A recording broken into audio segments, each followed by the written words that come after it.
What happened to the Sigma 70 to 200mm lens for mirrorless cameras? Recently, Sony Alpha Rumors has posted that Sigma has applied for a couple of patents, one for a 50 to 140mm lens and then another one for a 70 to 200mm lens. Now, until it's officially announced, all this is gonna be, well, rumors. This has been talked about a lot, but I'm kind of curious to see what Sigma's next move is. So let's take a closer look at this here on Lights and Buttons.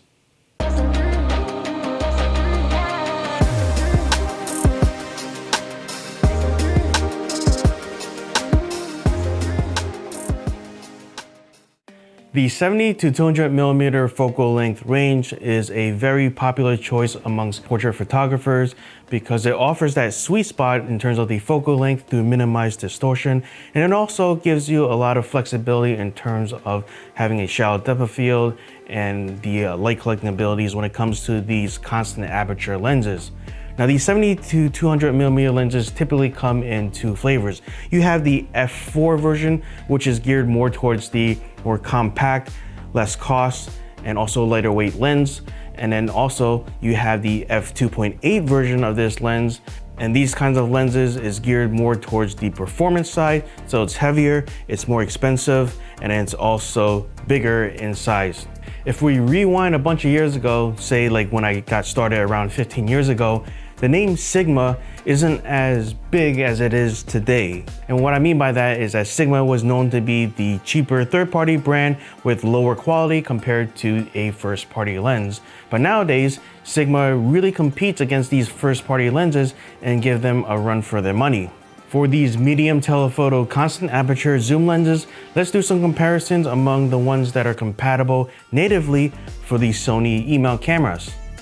Starting with the full list of Sigma lenses, let's take a look at the constant aperture autofocus telephoto zoom lenses that are currently available. The 50 to 100mm lens is an APS-C lens, and the other three are full frame. All four are available in the Canon EF, Nikon F, and the Sigma SA mounts. Regardless of which mirrorless camera that you use, none of these will fit unless you use a compatible adapter. I'm not a big fan of this because it adds another layer of complexity for your camera. When compared to the competition from Sony and Tamron with these criteria, here are the lenses that are available. Sony has its own 70 to 200mm lenses, and Tamron has its own design of the 70 to 180mm lens, and all these are full frame lenses.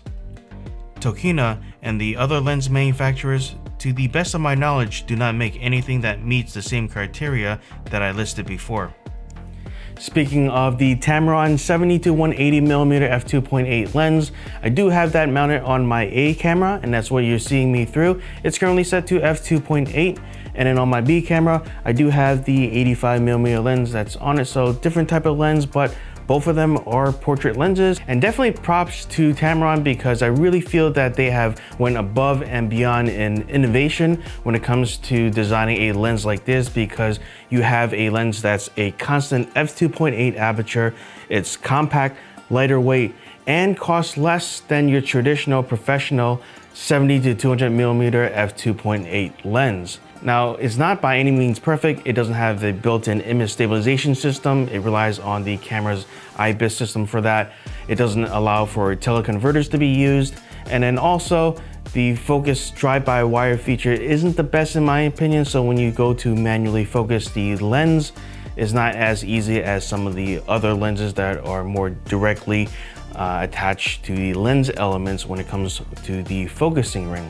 And at 180mm, it doesn't quite reach 200mm, but for me, that's not that big of a deal. And if you're not really using any of these fancy features that's more available on those full-size 70 to 200 lenses, where you got the image stabilization, and then you got the tripod collar for the mounting the tripods onto the lens itself. If you don't need any of that and the teleconverters, then for me, I think the 70 to 180 lens from Tamron works out pretty nicely. But what about Sigma? Let's go back to Sigma. Several years ago, I talked to a Sigma representative and I asked them, hey, where's the mirrorless version of the 70-200? You got one for the DSLR, but for the mirrorless cameras, there's a gap in the lens lineup. And basically they said they don't know why. And I'm guessing even if they do know why, maybe it's covered under NDA and it's something that they can't really talk about with the public. And when I was doing some Google searches, some people were speculating that they had some autofocusing problems with their focusing motors or something to that effect, but that was years ago. And recently they've been releasing new telephoto lenses and autofocusing seems to be working fine. So I don't think that's really the case with the 70-200.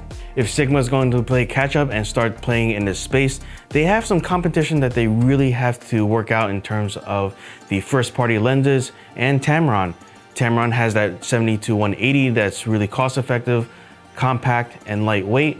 And then if you go with the Sony lenses, they have the two options of having the f4 version of the 70-200 and the f2.8 version. And not only that, Sony has released the Mark II version of that 70-200mm 2.8 G Master lens. So they have that to compete against, where it's really fast to autofocus. And also you have focus breathing compensation that I think the newer Sony cameras allow for Sony first party lenses. A lot of people have been emphasizing size and weight when considering purchasing a lens, and rightfully so, because you're carrying that thing around. Now for me, the weight of a lens matters more because you're carrying that around, but I have a backpack so that I can carry multiple lenses. So size in my case doesn't really matter as long as weight isn't that big of an issue. And I know they can go hand in hand.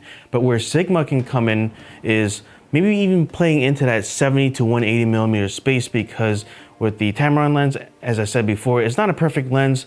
I think an easy win for Sigma, if they were going to design a lens like that, is to concentrate on the manual focus system, where if you're trying to switch between auto and manual, have a physical switch that allows you to toggle between those two modes instead of having someone needing the camera body to do that function. And then also, while you're in manual focus mode, improving on that drive-by-wire experience while retaining a lot of the higher focusing speeds with these modern lenses. But with the Tamron lens, that drive-by-wire system really throws me off if I'm trying to rack focus manually. But hey, if Sigma decides to go with that full 70-200mm range, then that's yet another option that you can choose once they roll that out.